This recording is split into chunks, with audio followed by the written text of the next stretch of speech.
त्याच्या शताब्दीच्या निमित्ताने आम्ही आलेलो आहोत।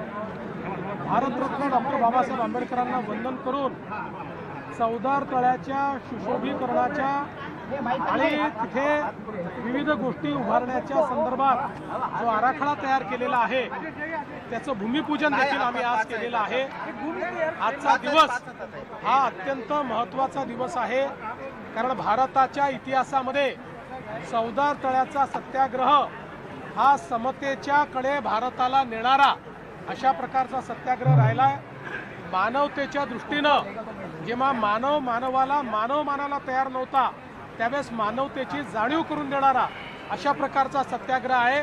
आणि आपल्याला कल्पना आहे की आज खऱ्या अर्थानं ही आठवण ज्यावेळेस आपण काढतो त्यावेळी या देशामध्ये विषमतेने ज्या प्रकारे व्यवस्था उभी केली होती त्या व्यवस्थेमुळेच आपल्याला गुलामगिरी स्वीकारावी लागली आणि म्हणून कधीच आपल्या देशात ही विषमता येऊ नये अशा पद्धतीनं काम झालं पाहिजे। म्हणूनच आजच्या दिवसाचं महत्त्व आहे।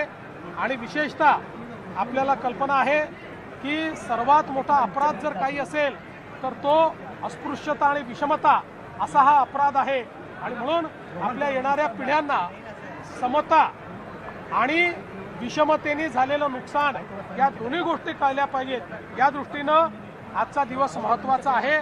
आम्ही भारतरत्न डॉक्टर बाबासाहेब आंबेडकरांना आज अभिवादन केलं आहे। सर, जलशुद्धीकरण प्रकल्पाचं भूमिपूजन तुम्ही केलं, या ठिकाणाला खूप मोठं महत्त्व देखील आहे।